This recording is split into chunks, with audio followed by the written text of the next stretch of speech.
من أهم المقابر المصرية المكتشفة هي مقبرة يويا وتويا، زيها زي مقبرة توت عنخ آمون كده. يويا هو أبو الملكة تي وحمى إمنحتب الثالث، أما تويا فهي زوجة يويا وأم الملكة تي وحماة إمنحتب الثالث.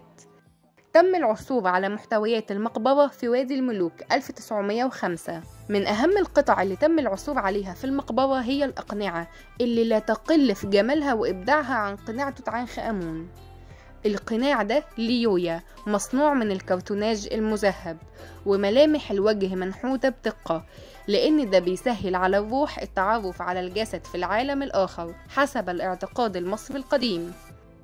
أما قناع تويا فهنشوف جماله في الابتسامة الهادية وعينيها وحواجبها المطعمين بالزجاج الأزرق والكوارتز.